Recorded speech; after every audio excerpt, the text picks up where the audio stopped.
And this is Megan Jones from ICEA. Welcome you to today's webinar, one of the many presentations that were scheduled for our workshop in San Antonio, but will instead be presented as a webinar this summer, like all of the webinars upcoming this summer just in the distance learning series. This is going to count as 1 hour of training towards your CCEA certification, so make sure you keep your confirmation in your records for when your certification renewal is due. With us today is ICEA's International Board Secretary and all-around superstar, Christina Snyder, with advice on how to get your points across with storytelling for cost estimators. Christina? Thank you, Megan. So normally, I think probably at least some people, I can't even see who's on, but probably some of you that have that are on the call have attended some of my trainings before. And one of the things I love to do is be really engaging with the audience. So having you guys on mute is a little bit different for me than how I normally like to engage when I'm teaching a class. So in my head, all of my jokes are hitting, you guys are cracking up, you're thoroughly involved, you might be eating your sandwich because it's lunchtime, but you're ready to go and super stoked about this presentation. Megan did a really good job of introducing myself. I am the ICEA secretary. I'm also super involved with the workshop. I'm a big proponent of ICEA training.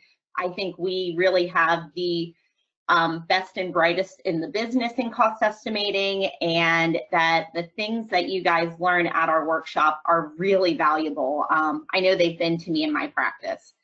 I have 15 years of cost estimating experience, almost all of that being with NavAir out of Pax River Naval Air Station. So if any of those estimators are on the line, little bit of shout out to you guys.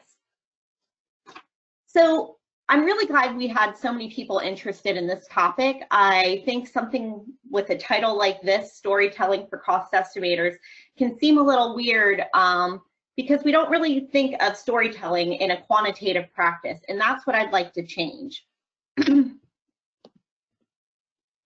So a little bit of background about this presentation. When I started thinking of what I wanted to see more at the ICEA conferences, you know, I started thinking about how we can use stuff like R and Power BI to really make dashboards, make our models more interactive and maybe a little bit more intuitive to program managers, how we could really push that data visualization side. And as I kept reading and thinking about it, as I kept doing research, one thing I kept coming back to is you can have the absolute best visual. I mean, so a chart like no chart you've ever seen before, you know, the best and brightest chart you've ever seen. But if there's not a good story behind it, if it doesn't resonate with the decision maker, you still miss the mark. You still didn't convey the information. So my background is to kind of stop us. We're at this really neat inflection point, I think, in where technology is, where we can say, yeah, we have this tool set to make our graphs look better, to make our models be able to be dove into really easily. But we have to set them up first. We have to understand that story. I think as most of us come from my background, I have a degree in applied mathematics. I think most of us come from these analytical communities. And analytical minded people sometimes can struggle with communicating their insights to others. I really don't like to subscribe to, oh, we're all introverts, because I'm definitely not. But I think there is that we are used to people in our daily lives not quite understanding our, you know, love of math, our love of logic. And so we kind of can't figure out how to best communicate that to somebody when we want them to run with that information. In my opinion, we're really, really good. When I go and I want to get my model approved by someone at NavAir 4.2, when I would go to my core and say, hey, here's what this model does, and I go into it, it would be really easy. I'm speaking the same language as him. He himself was a cost estimator. But when I'm talking to a program manager, I have to change my verbiage. I have to change how I explain things because the data wasn't getting communicated effectively since they weren't on that same level. The key is, why do we even do cost estimates? we're not just sitting there as, calculators, as putting checks in the box. We're supposed to be inspiring decision makers, empowering them to make informed decisions with the data we provide. So we have to make sure our communication is getting through, and that is part of our job.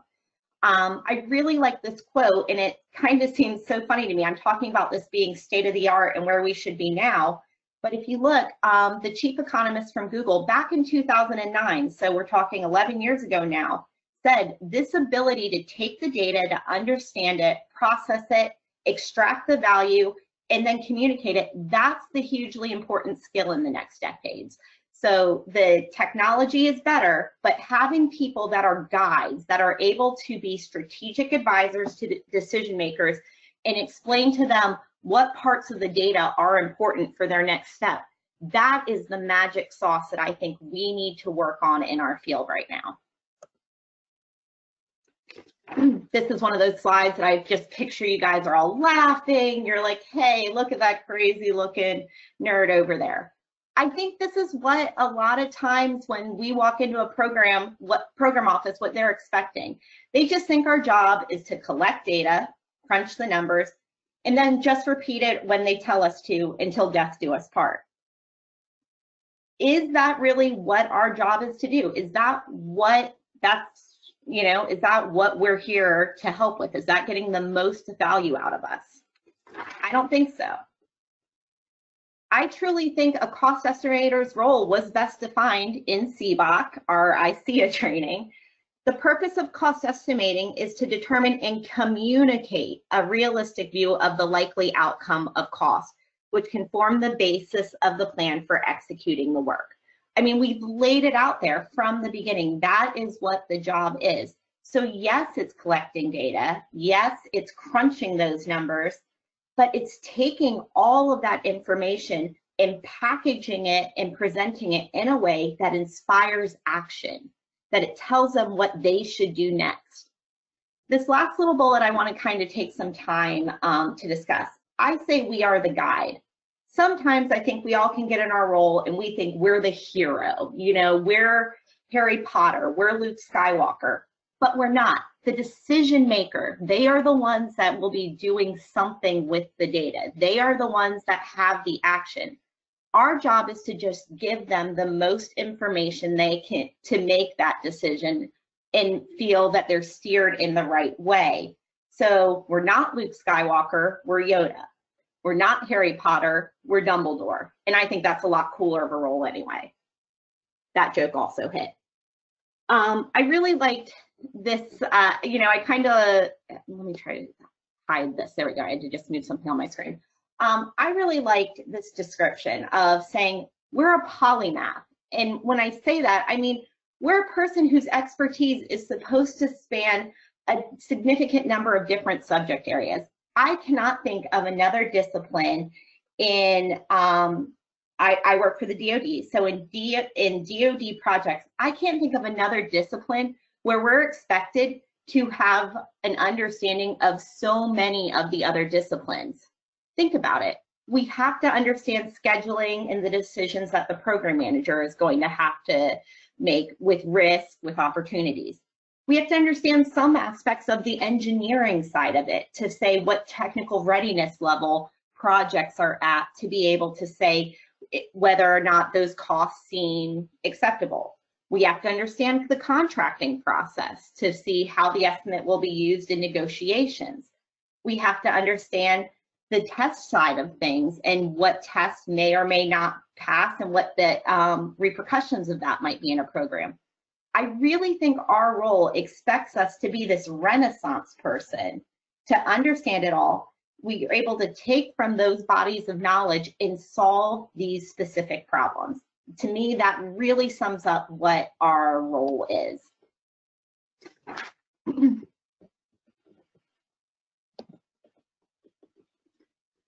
So when I'm talking about where we use this role, it's not just coming from, I was able to quote that I think that communication is defined in our job from the beginning in CBOC. I think we can also look into GAO and say from the GAO cost estimating guidebook, that this was defined as our role. If you look at under the presentation side, when it's presenting the estimate for management for approval, it specifically says documentation and presentation make or break a cost estimating decision outcome. I mean, it's right there. You could do all the work. You could have the best estimate. You could have spent months doing all the things from the estimating plan, getting these CERs that are incredible, conducting sensitivity analysis where you've really done some novel stuff.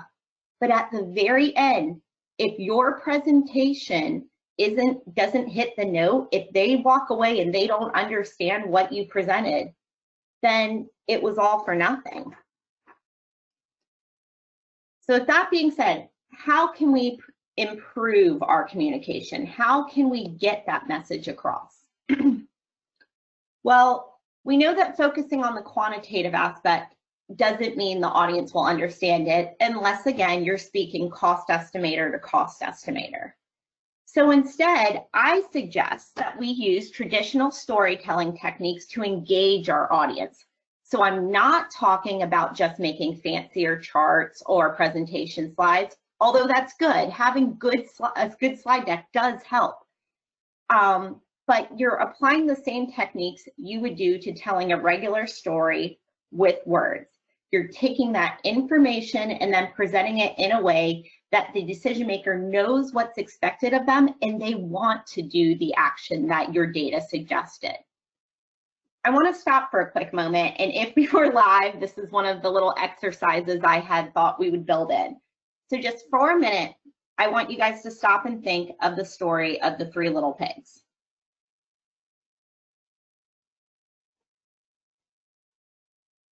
Now, I hope we have a little bit of an international contingent that's listening today, but if not, I think most Americans, I know the story, my kids know the story, my mom knows the story.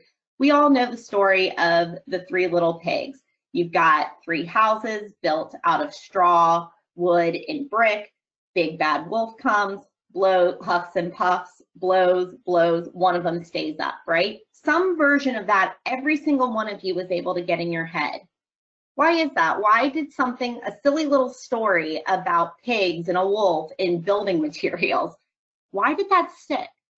It's because our brains are just wired for that. Long before we had written communication and well before we had Excel or ACIT and cost models, we told stories. That's how our brains worked.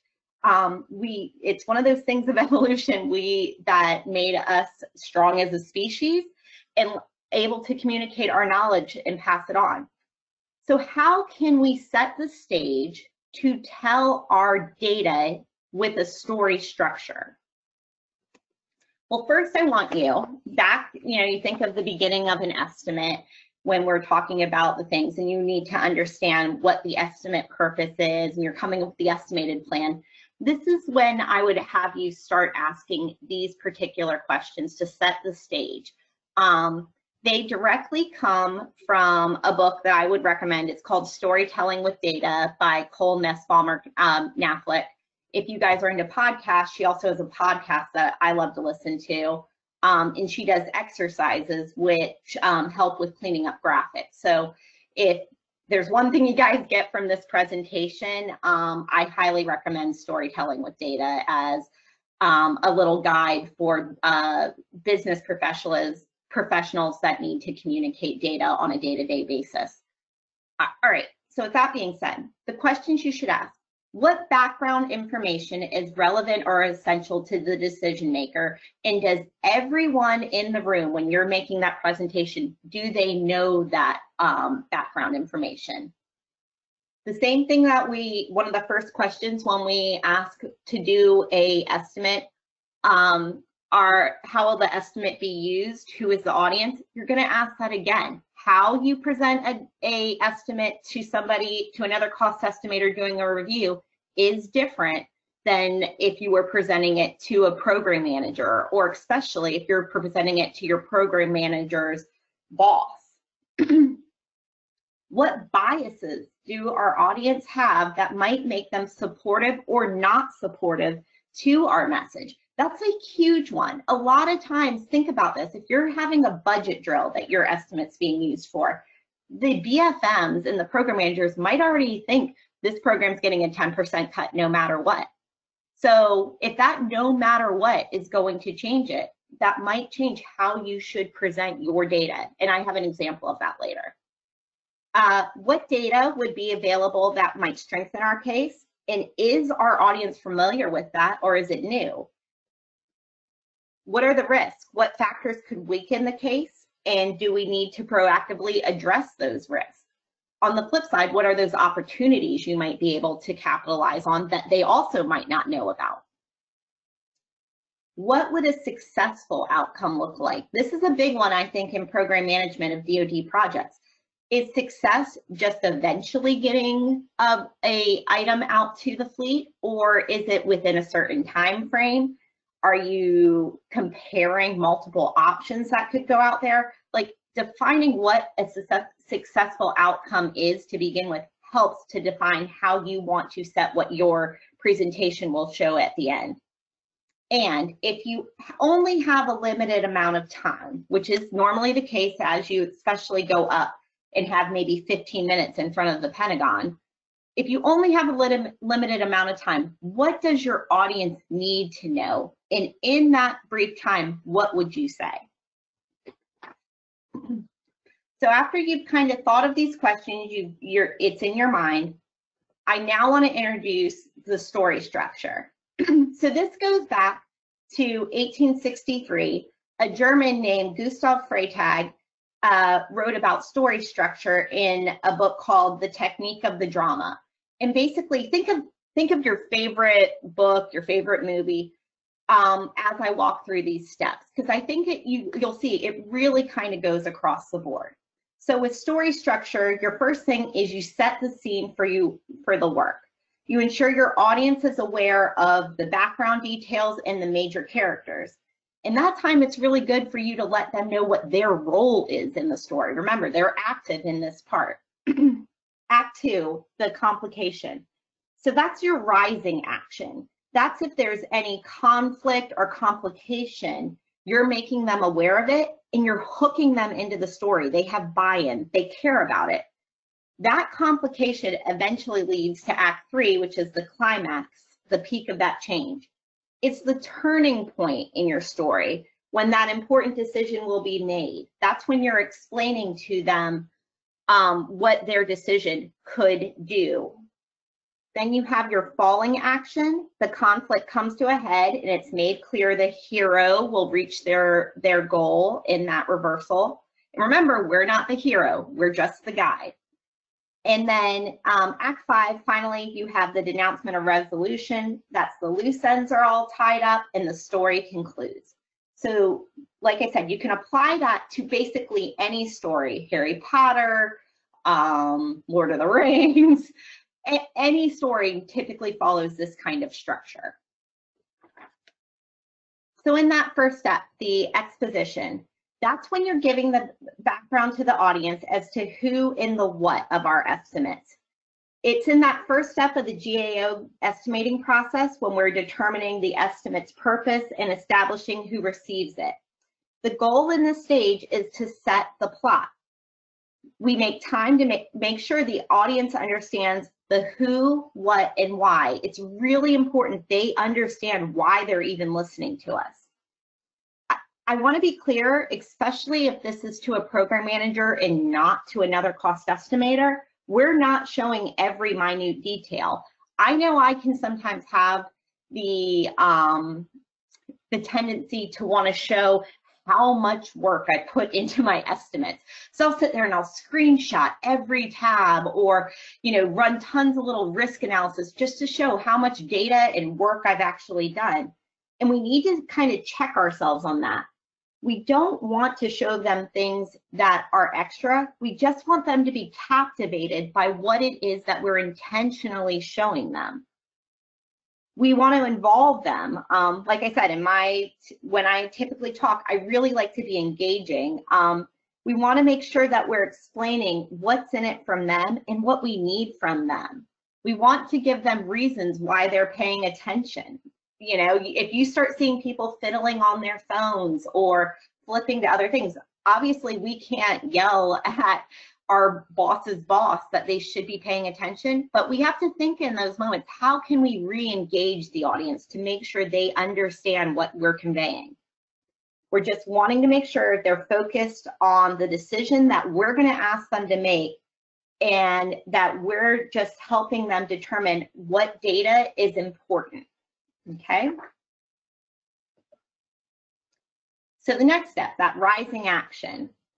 So if everything was happy, which in DoD cost estimating, nothing ever is, there's always some kind of conflict and tension, but that's a good thing. It's important components to a story. It helps captivate the audience. If I'm sure you guys have had the same kind of program managers as I have, when we're asking them, they're like, oh no, there's no risk, budget's good, no chance of schedule overrun. They say that, but we know that's not the truth. There's always some action-inspiring conflict that's happening. So what do we want the audience to do? If we want them to have a stake in our solution, we have to illustrate the importance in the part they play. So is there enough funding to complete our program? Is there an opportunity to buy ahead of need? Are there competing solutions that were evaluated in a business case analysis?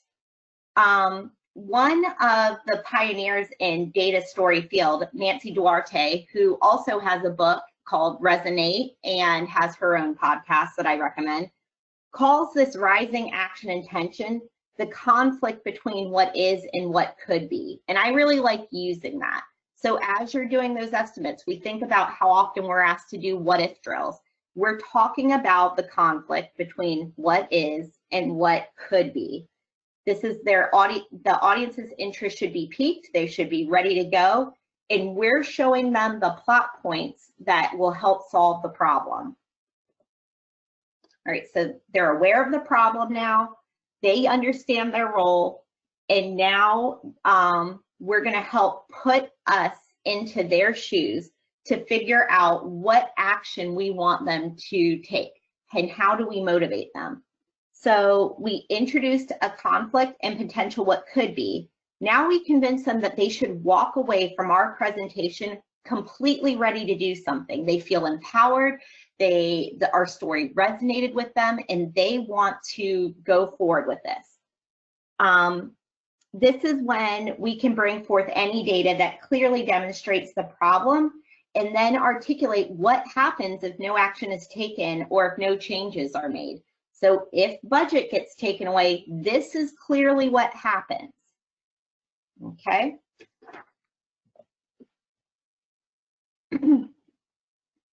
Falling action. So after the stage, after you've made all of that clear, they realize their path. We've armed them with the tools and the knowledge to move forward. By guiding the decision makers through our analysis with their perspective in mind, they should feel more confident in their own understanding of the results and of our analysis. Most of the time, we're not the ones. You know, I talk about knowing that there's only 15 minutes to present up at the Pentagon. Although I know my estimates have been, articulated to the ROs and our requirements officers, and our requirements officers have briefed them up at the Pentagon, I've never been the one to do it. So you think about like that game of telephone, you have to make sure that your decision maker feels empowered and understands the situation as much as you want them to, that they're ready to go, they have everything in their toolkit now to make that decision. So depending on the situation, we can use this opportunity to make a case that they should accept a proposed solution or engage the audience by discussing potential options for addressing the problem. Either way, our audience feels empowered, they clearly understand the problem, and in our role as our guide, we've convinced them they are accountable, and that's the big step. So finally, the resolution. Any good story wraps up. To wrap up the story, we restate the problem and the need for action, making sure they're ready to act. There's a difference between being convinced with logic and believing with personal conviction. Your audience may agree with your thought process you present, but they still might not respond to that call to action you gave them. We need them to be the hero and walk away from the presentation knowing more and ready to take that action. So they feel compelled, they feel empowered, and we were able to do that as their guide. So within that story process, so we talked about how upfront, instead of thinking what you would like to present and, you know, showing how hard our work was and everything like that, that you instead want to think of how do you want your audience to feel after they see your presentation, as they're going through your slide deck. What do you want them to take away from it? If we build that story, we allow the data itself to change their mindset. So we're really using our data to communicate. Okay. We walk the audience through the how we got here. There is some amount of time. Like I said, I've been an analyst for 15 years with NavAir. So, you know, I'm seen and trusted as an advisor. If you're new to a program office, there might be a little bit where you have to build that trust. So you're doing this several times, but after a while, they trust that how you got there. They like seeing your process. And I think that's a big one. Allow your audience to have that same aha moment that you did. At some point when we're going through the data, I know I'll go through and, you know, let's say it's a budget cut. Clearly that happens to my program office a lot. I keep bringing that example up. But if there's a budget cut or if we have a reduced quantities, there's some moment where I'm like, oh man, like if this happens, this is what the outcome's going to be. I need to make sure somebody knows. We want to make sure they're having that aha moment. Instead of us just telling them, let them discover it within that set. It really helps. Just remember that you're their guide. They're the hero. Keep making them feel empowered. And within that story, you want to make it memorable. You just want to restate important points, and you combine that with graphics that resonate. All right, so I talked a little bit about how we were going to have an example. I have a really good one that comes next. I picture you guys just rolling with laughter right now because I totally just rickrolled a whole audience on a webinar. If you don't know what Rickrolling is, or you've never heard Rick Astley's Never Gonna Give You Up, I promise this is really, really funny right now. But to the real example. Okay, so let's assume you are the cost estimator for program ABC, which is an aircraft program, all right? You've spent a lot of time, did all the work, we walked through the GAO steps, and you've created a life cycle cost estimate for the program. You've incorporated risk analysis into your estimate like we're supposed to, and you were able to get it budgeted to the 50th percentile. So congratulations. Everything at this point is sounding awesome, right? These are all big wins. However, for the next budget cycle, your program office is asked to respond to a funding drill that implements a 10% decrement to the annual budget. Well, crap. You know, you've done all this work. Your program was funded at a level you felt comfortable with, and now the program manager comes to you and says, hey, we've got a 10% cut. They want to know what happens with it. Okay. So my charts typically look like this. I think I even screenshot this from looking at like that it had PB20. I'm guessing this was probably like around the 2019 time frame. So we would have our prior budget listed. And again, these are charts. This is just what I'm asked to fill out, right? This isn't any of my actual, they're my numbers, but I didn't get to pick this format, right? So I would put in my prior for PresBud 20. And then we found out we're probably going to have a 10% decrement. So I put in that we've got a 10% decrement starting in FY20. So that goes through. You have a delta, which you can clearly see, and that's just the delta between current and prior budget. So we see what that does to us. So now I'm going to update my required, right? So as I'm updating the estimate, you know, you're a buy to budget program. You don't want to show any deltas within your fit up. So I sit there and I start pushing, I'm pushing quantities to the right. So you would see FY20, I make that match the current, I'll make 21 match the current with that decrement all the way to 23. And then 24, when we should have been done with procurement, I'm sticking in all those remaining quantities and then would have that delta there. So as a cost analyst, would I have fulfilled my role giving this to the program manager? Absolutely. This would have been a check in the box. But I don't think that gives him what he was actually asking for. I don't think that allows him to elevate it and really explain what happens. So I would suggest, as you send this in, you give them what they're asking for, but also help guide them. You do something like this. So here would have been my S curves. I draw lines that showed here was what our fully funded S curve would look like. Here's with a reduced budget. And then you can put some notes on that slide. So that way, when we're not in the room, the slides can kind of stand alone and explain what's happening. So I put in here, and I have to move this again. I put in here, it's imperative that the program ABC is delivered as soon as possible to ensure aviation safety. So again, that's a part of the story. Maybe they are not maybe they aren't thinking about that as we're taking this budget cut. But if this was something that had, let's say, congressional attention because it's an actual safety issue, maybe it is imperative that program ABC gets delivered as quickly as possible. So adding on an additional year of procurement might not be acceptable. Let's make sure they know that. This potential budget cut will reduce the likelihood of a successful execution from 50% to less than 20%.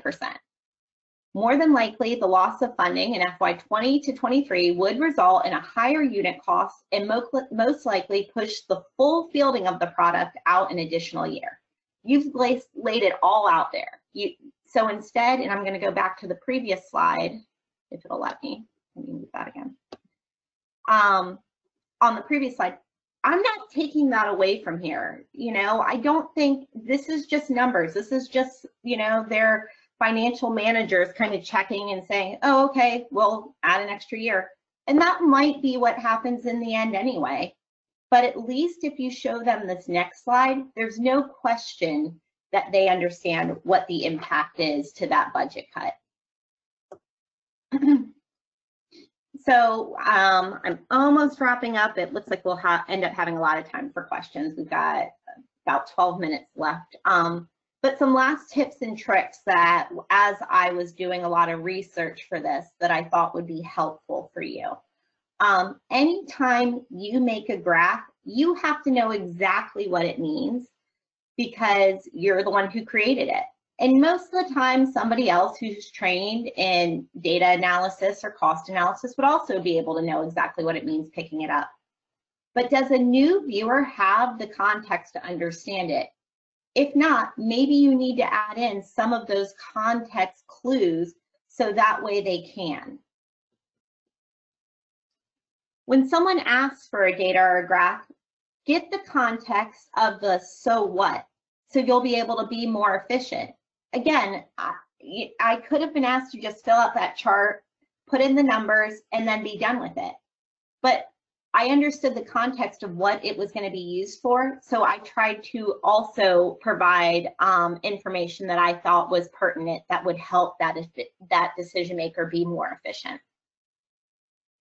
You want to relate to people's experiences and quantify relatable ideas.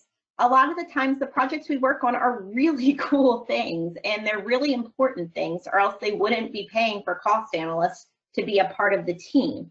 You want to relate to those experiences and say, hey, when this was successful in the past, this is what was done. And be able to quantify the ideas that you might hold, but also ones you know they hold. As you're creating your presentations, as you're creating your slides especially, make sure they're focusing on a single idea and having a clear quest, going back to the journey thing. We're their guide. You need to make sure that you're not jumbling it up with lots of outside information.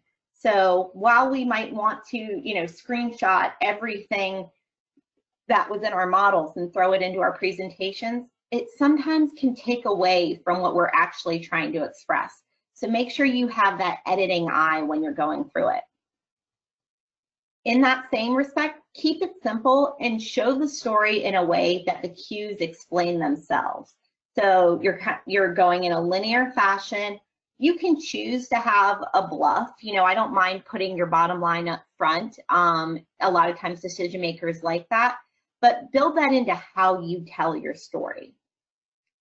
And the last thing, I really believe in ICEA. I think if we have, it looks like over 60 people on the line that are taking their lunch break to become better estimators. That's why I think we are great cost estimators. Why don't we let our passion promote trust and do the best job we can?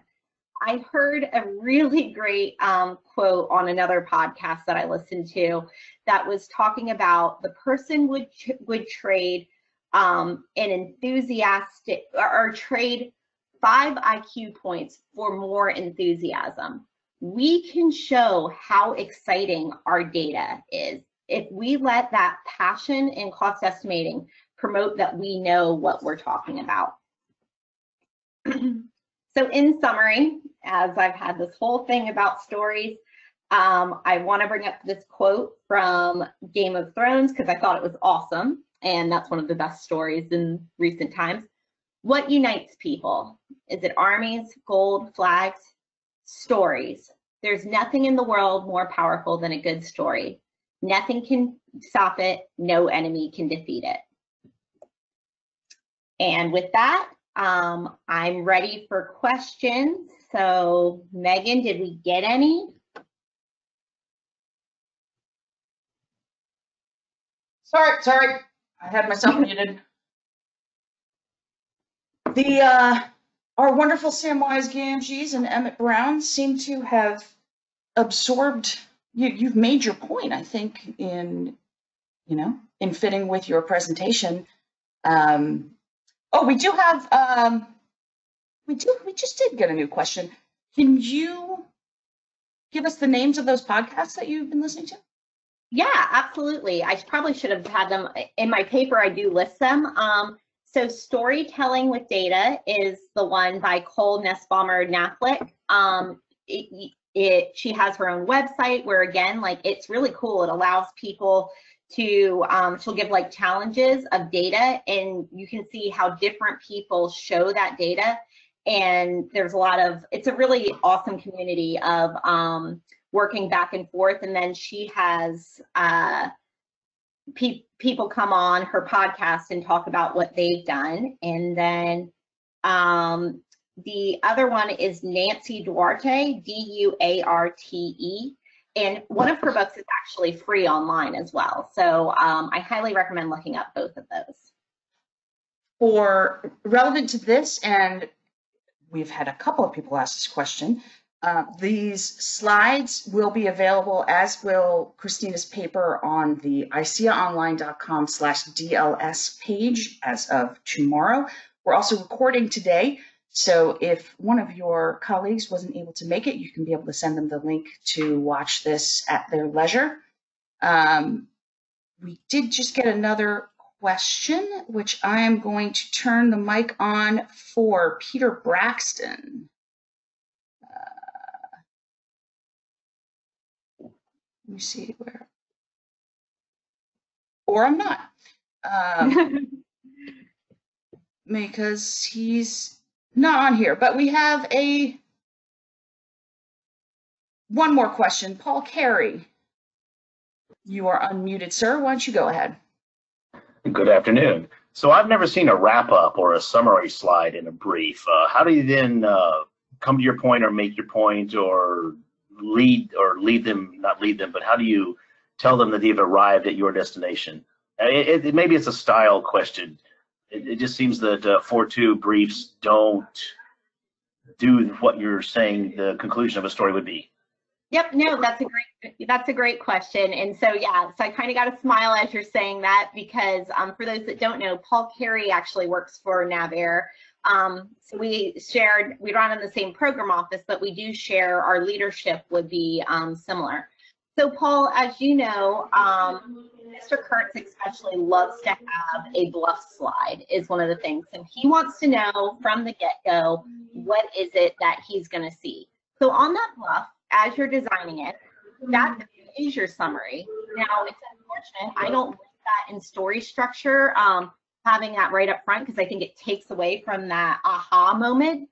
But that, you know, we do what we're supposed to do. So you have your bluff, your summary is kind of there. And then at the very end, when you're letting them know it's over, you're reiterating what was on that bluff. And again, if there was any decision that came from that brief, you're making sure to reiterate that that decision is on them.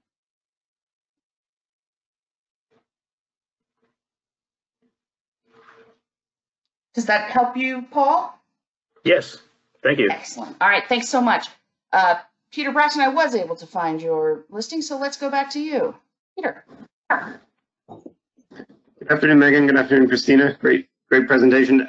It may be in the weeds, but I was having a little trouble following the S-curve example, because it looked to me like the reduced budget case actually cost more. The S-curve was to the right, so was that a squeezing the balloon and pushing that out? So like a term cut becomes a long-term,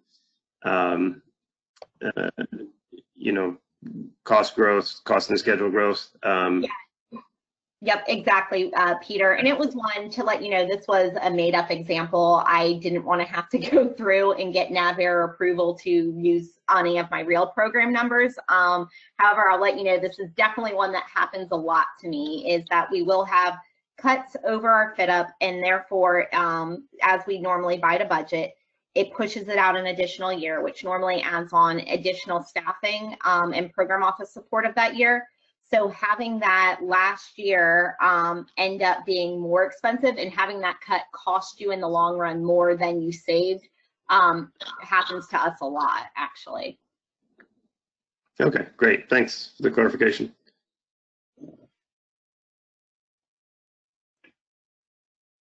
We got another question asking about Christina, if there are any more presentations from you.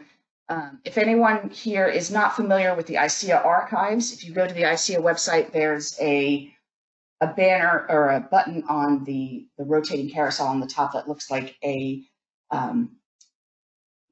Dewey Decimal Card library file. For us fossils, you know what that is. If you click on that, that's the ICEA archives, and you can search for Christina or any of the presenters that you've watched on any of these presentations if you'd like to see more from them, or you can search by topic, any stuff like that. Christina, will you go to that last slide? Because I'm going to turn Rick Collins' mic on so he can. Yeah, I just wanted to say real quick, Megan, on this one, if anyone wants to copy it down, that's my work email, and I am always an open door. I love discussing these kind of things. So if you want to copy down my email, any other questions, you guys are always welcome to ask. And at the NEICEA, I love teaching the CPOC ones to prepare for the CCEA exam. So if you come to the next ICEAs, I am sure you will see me present in person. If for some reason you missed Christina's email address, you can always contact my office at ICEA@ICEAonline.org, and we'll be happy to connect you to Christina or one of our other presenters. And on the subject of, so Rick Collins is going to come on and talk about, in just a moment, about the value of writing a paper for ICEA, for your career, and for the community as a whole. If you have been inspired to provide a paper or a presentation for our next workshop, which is going to be in Minneapolis, we are already accepting abstracts. The deadline is November 3rd, so you have plenty of time to get your abstract in for us. Rick, you are unmuted, so if you want to unmute yourself, you should be able to speak. Okay, thank you, Meg.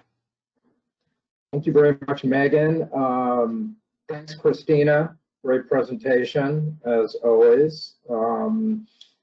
Good morning, good afternoon, good evening, wherever you in the audience are. I just wanted to say a couple words real quickly here. You know, if you're fortunate enough to have an abstract accepted for a future workshop, I cannot stress enough the value of, you know, going the extra mile as Christina did, and as a fair number of other people did, including the people who won Best Paper Awards, to write a paper. You know, there are at least three good reasons for that. A, you know, it qualifies you for one of those coveted Best Paper Awards, and you know, the recognition that comes from ICEA, and hopefully, you know, your employer and your colleagues, both inside your organization, outside your organization.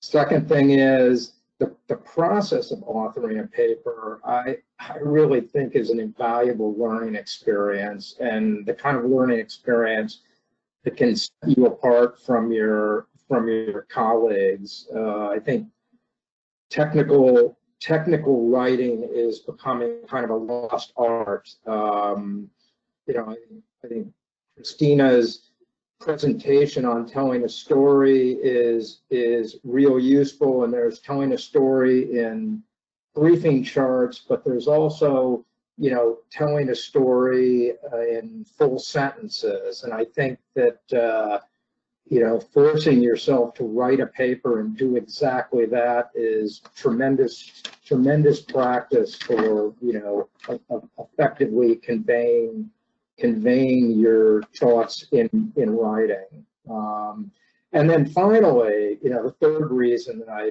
highly recommend writing the paper is something that Megan just alluded to. I mean, that is going to be out there by virtue of the archives through ICEA's website. And, you know, all someone got to do is Google your name, and, you know, there's a good chance that your work that's up there is going to be available to them. Yes, if you just gave a presentation at the conference, that would be there. But I think there's some real value in having a paper there where people can really dig into your thoughts. So I think that's all I wanted to convey, but really encourage you to go that extra mile. Yes, it's gonna take evening and weekend time probably, because you got other demands during your day. But I think if you talk to those folks who write the papers, and I suspect that Christina would agree, and certainly the folks who presented over the last couple weeks, the people with the best paper award winners, will tell you that it was well worth their time. So anyway, thanks for listening. And again, back to what Megan said, the archives is a tremendous resource. So, you know, highly recommend you taking advantage of those, 12 years worth of workshop papers and presentations that are readily available to you. So anyway, thanks again, Christina. Really appreciate it. Well, and thank you, Rick. That's also a good point for me to plug. This time next week, we have Arlene Minkiewicz from Price Systems. She's going to be talking about the fact that your project is agile is not necessarily a cost driver. So that's another one to look forward to. You can also check out the ICEAonline.com/DLS website, where we've got the listing of every one of the presentations we're going to be doing every Wednesday this summer. We also plan on, we're going to put out a slate of offerings for the fall. We'll keep this up as long as we're all cooped up and probably longer. It seems like if you guys keep enjoying this stuff. So I believe also, Christina, it's going to take every ounce of my discipline not to link instead to your paper to the Rick Astley video. So I promise I won't do it, but don't think I didn't think of it. And as we return to the Shire, or Marty goes back to Hill Valley and gets to kiss the girl, I think we're wrapping this up. What do you say? I think I'm good. I can stay on for a couple of minutes if anyone had any last by the ways, but thank you everybody for listening. I really, really appreciate it. Thank you to everybody. If you guys want to get in touch with Christina, she's available at csnyder@mcri.com, or you can reach out to us at ICEA and we'll be happy to connect you guys. Until then, look forward to hearing from you all very soon. Stay safe, stay well, stay healthy, stay sane, and be good.